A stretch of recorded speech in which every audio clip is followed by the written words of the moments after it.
Boxing legend Mike Tyson is not someone you'd want to disrespect, and some interviewers have found that out the hard way. Like this reporter thought he could push Tyson's buttons by showing him some photos, and whatever Tyson saw, it set him off instantly. You know you're a real though, right? What? What's the matter? You're a real gets hit me with all these disgusting pictures. Oh, no, but if you don't want to comment on it, don't. No, I will I'm just comment on it, but you're a No, what? No, I didn't. I'm just trying to. We're trying to. If you don't want to comment on it, you don't have to. I ain't gonna comment on them, but you're just letting you know. Continue.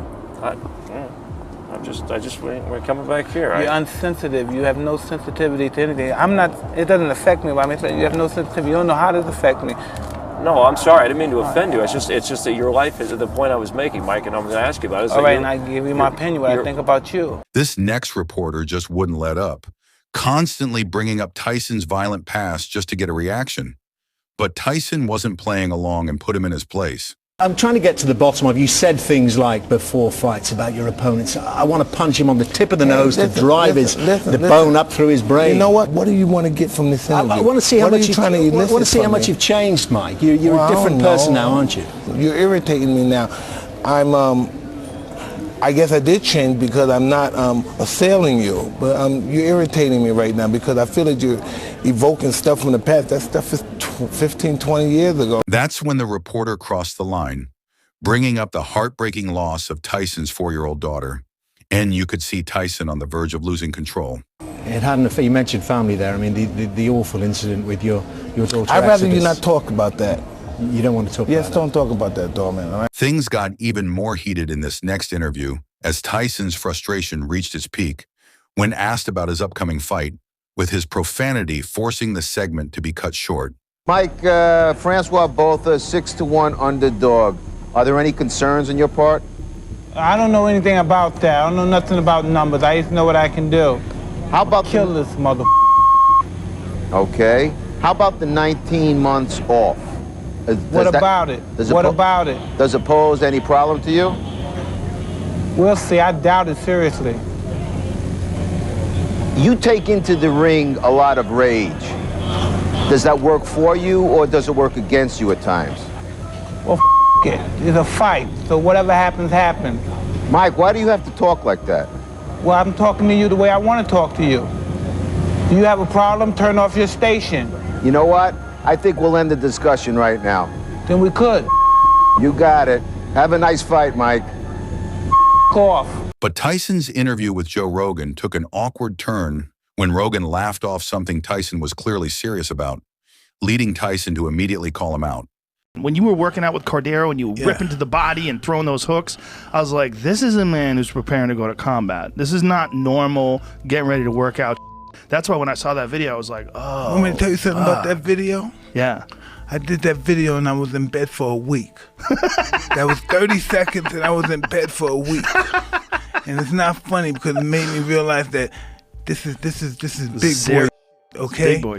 Big you was there out. It is right there. Yeah, that wasn't really cool. Things got even more heated when this next reporter went back on his word and blindsided Tyson with questions about his 1992 conviction after promising backstage he wouldn't bring it up.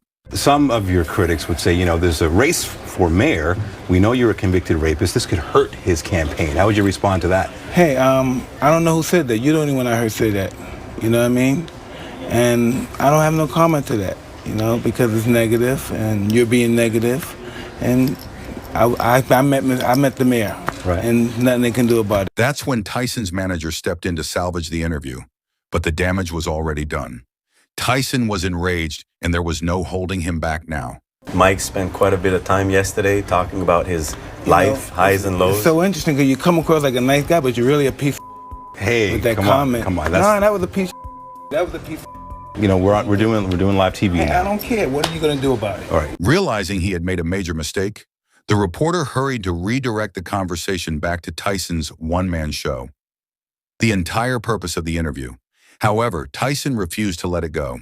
You got a show that you're doing tonight. We are. You know, a lot of people are where it comes there. raw and it's the real truth. Yeah, a lot of people are going to be there to see your show. Just tell us a bit about it.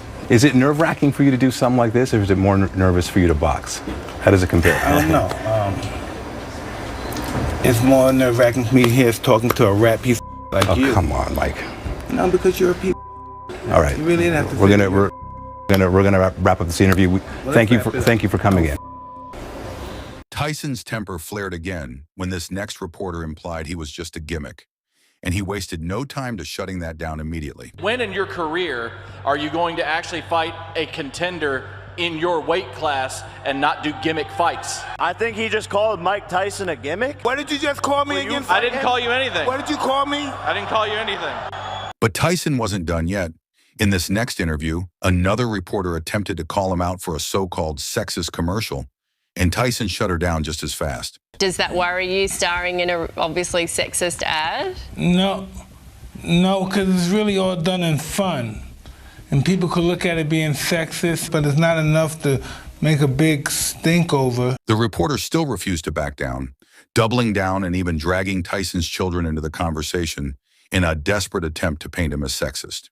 How do you feel having a daughter in this age of the Harvey Weinstein scandal and then starring in an ad that's a bit sexist? Do you think that's a bit of a worry? Did you sort of think twice about that? No, didn't think twice about it. Because it wasn't offensive. So what do you does your daughter talk to you about the women empowering movement that's been happening this year? What do you discuss it? Because it's pretty big in the news. Well, my daughter's only 7 years old, and she wouldn't be able to comprehend that right away right now. As the reporter kept pressing, Tyson finally cracked his frustration written all over his face. But even through the chaos, he still responded with some sharp wisdom. What do you sort of, talk to her about, in growing up? Well, I talked to her basically about discipline and learning to handle disappointments, because she can't win them all. I have to explain that to her. Anytime you want to be the best at anything in the world, there's always going to be some disappointments, and I'm trying to convey that to her.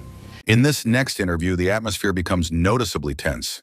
Tyson appears dismissive, even somewhat disrespectful, leaving the interviewers questioning whether they've unintentionally upset him. What would you describe as the happiest time in your life, Mike? I don't remember. Do you ever worry that you're being used for how open you can be about the things you've done in your life? I don't know. You're the one to give. Doing the interview. You tell me. But then in a surprising twist, Tyson noticed the tension and quickly explained he's just exhausted from days of nonstop interviews, and honestly, you can't help but feel for him, because it's clear he's trying his hardest to show he's a changed man. Do you figure that I'm avoiding anything, sir? No, not at all. But I'm not sure that you're enjoying it either. I've been working all day for 3 or 4 days. I'm really tired, and if I'm offending you, I'm sorry. I'm just really exhausted. I'm sorry. Forgive me. I'm not no perpetual happy guy. I'm not happy 24 hours a day, every second of the moment. I'm happy. Hee hee ha ha. But I'm cool. However, when this reporter tried to make a subtle dig at Tyson, the boxer immediately saw through it, responding with calmness and confidence to put him in his place. The idea was to put this thing on free TV, was it? My job. Is it partially because you didn't think the fight could sell, or do you think it's just being kind? There's no one, really, you're being smart, Alex. No, I'm just curious. No, I'm going to tell you something. To be honest, forgive me, God, there's no one that can outsell me. There's no one that can compete against me in my field. And when it comes to my field, I'm the best, and there's no one that can even compete. So why would you say this? There's no one to compete. And you should know that. How can they compete?